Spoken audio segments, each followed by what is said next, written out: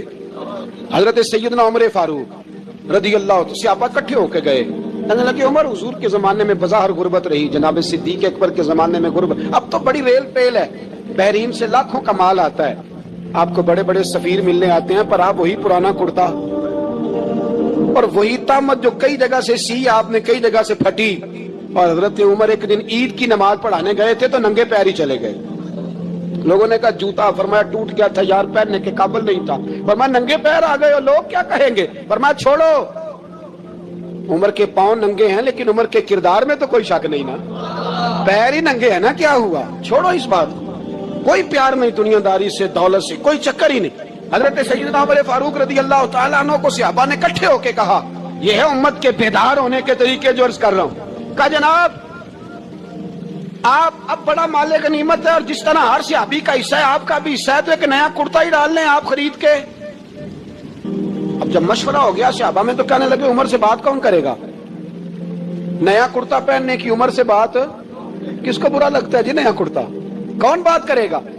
حضرت سیدنا علی المرتضیٰ کا انتخاب ہوا، کہنے لگے مولا علی کی بڑی عزت کرتے ہیں، ان سے بڑا پیار کرتے ہیں، ان سے بات کرتے۔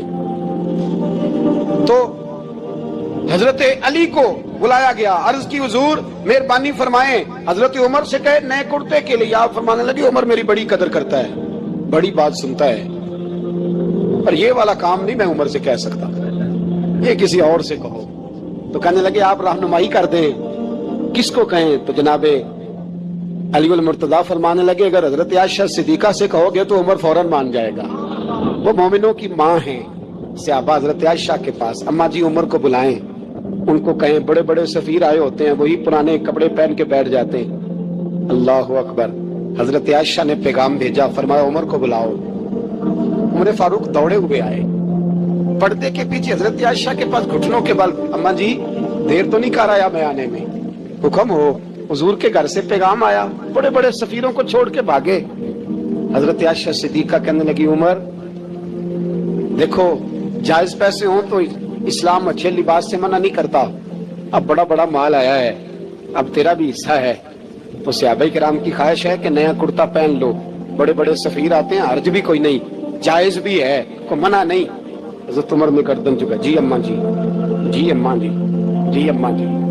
حضرت عائشہ کہتی ہیں بات ختم ہوئی، عمر نے گردن اٹھائی تو عمر کی داڑھی آنسوؤں سے بھری ہوئی، کہتی ہے مجھے کہنے لگے اماں جی میں تو صرف مسجد میں دیکھا کرتا تھا، آپ تو مصطفیٰ کو دن رات دیکھتی تھی، جس طرح کے کرتے آمنہ کے لال نے پہنے ہیں مجھے بھی پہنا دو، میں تیار ہوں، میں پہن لوں گا، میں تیار ہوں، پر جس طرح کے میرے نبی نے پہنے